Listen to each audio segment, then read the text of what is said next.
မင်္ဂလာပါရှင်အန်ဒီဒီနေ့ဒါကြောက်ချင်ဆက်ပြန်ခဲ့ဒီလုပ်နေတာပါဒါကြောက်ချင်ကိုအန်ဒီအော်ရာမှာတာလို့ပါဒီကြောက်ချင်ကိုအန်ဒီအာနီတင်လေးကိုထပ်လေးပြောပြပေးမယ်ဒီအောက်ကြောက်ချင်ကကြတော့ရေ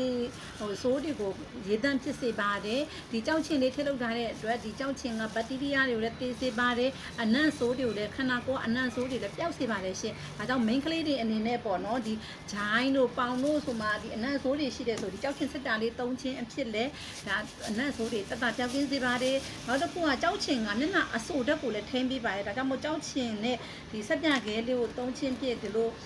ကိုယ်မှာပေါ့နော်ဒီအနံ့ဆိုးတွေရှိတယ်ဒီနွေရာသီကြောက်ချွေးနှံ့တွေရှိတယ်ဆိုလို့ရှိရင်ဒီကြောက်ချင်စက်ပြလေးကိုဒီနွေရာသီမှာသုံးဆွဲတာအကောင်းဆုံးပါပဲ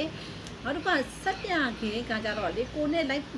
အဆင်ပြေမဲ့ဆက်ပြခဲကိုရွေးသုံးလို့ရပါတယ်အဲဒီတို့စီမှာဆွေးနွေးတိုင်ပင်လို့ရတယ်ပေါ့နော်ဘာကိုကဥပမာတင်းတိတ်ဖြစ်နေတာလားစားဝတ်ချမ်းဖြစ်နေတာလားအဲ့ဒါမျိုးလေးတွေကိုလည်းအဲဒီတို့ဒီကြောက်ချင်မှသုံးရတာမဟုတ်ဘူးအဲ့ဒီလိုမျိုးလေးပြောလိုက်လို့ရှိရင်ဒီကဘာလေးသုံးတင်နေဆိုတာလေးကိုလည်းအဲ့လိုဆွေးနွေးတိုင်ပင်လေးပါတယ်ရှင့်နောက်တစ်ခုကြတော့အန်ဒီတို့ဒီစက်ပြခဲတွေလောက်ရတဲ့ခါကြတော့လေအန်ဒီတို့ဒီဝါသနာလဲပါရတယ်ရှင်ကိုကနေပြီးတော့ပေါ့နော်ဒါအများကြီးစိတ်ုံတို့လို့တာမဟုတ်ကိုဟမ်မိတ်ကလေးနေအိမ်မှာကိုဒီစက်ပြခဲတွေထုတ်လို့ရောင်းချတာမဟုတ်လို့ကိုကအခုယာတီဥတုနဲ့လိုက်ဖက်တဲ့စက်ပြခဲလေးကိုဒီလုတ်ပြီးရောင်းတာပို့ပြီးအဆင်ပြေပါတယ်